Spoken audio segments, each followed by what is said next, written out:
দুইটা নামাজ আছে, এটা আমরা পড়ি না, বা অনেকে পড়ি অনেকে অবহেলা করি, কিন্তু এটা বড় ফজিলত আছে। বলবো,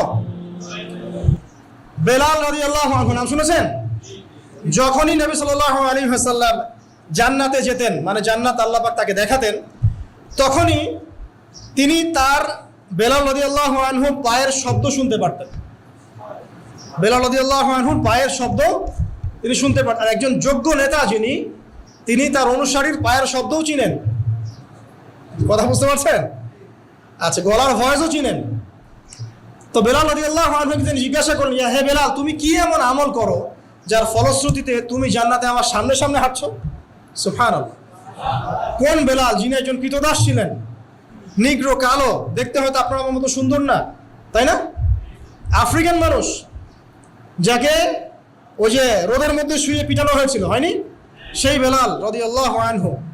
সুবহানাল্লাহ। তখন তিনি বলছেন, ইয়া রাসূলুল্লাহ, আমি তো এমন কোন আমল করি না, আপনারা যা করেন তাই করি, তবে যখনই আমার অজু ছুটে যায়, অজু ভেঙে যায়, আমি তখনই অজু করি, আর সেই অজু দিয়ে আমি 2 রাকাত নামাজ পড়ি। এই নামাজটাকে কি বলে? তাহিয়াতুল ওযু। এই তাহিয়াতুল ওযুটা আমরা আদায় করার চেষ্টা করবো, আল্লাহ পাক তৌফিক দান করুন। আরেকটা আছে তাহিয়াতুল মসজিদ। দেখবেন অনেকেই মসজিদে আসি আমরা ধাপ করে বসে পড়ি, তাই না? আসলে কিন্তু মসজিদে এসে 2 রাকাত নামাজ পড়ে বসা সুন্নাত।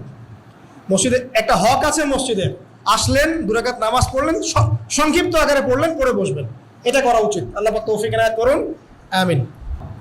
বেশি থেকে বেশি তওবা করার চেষ্টা করা উচিত। আর তওবা মানে শুধু আস্তাগফিরুল্লাহ ওয়া আতুবু ইলাইহি পড়া নয়। তওবার 2টো ভাগ আছে। কবিরা গুনার জন্য একরকম তওবা, আর সগীরা গুনাহ এমনি এমনি মাফ হয়ে যায়। সগীরা গুনার জন্য একটা সগীরা গুনাহ হয়েছে, আপনি একটা ভালো কাজ করলেন, আগের গুনাহ মাফ। একটা গুনাহ হয়েছে, আপনি ওযু করলেন, চোখের হাতের সব গুনাহ মাফ। একটা গুনাহ হয়েছে, আপনি সদকা করলেন, গুনাহ মাফ।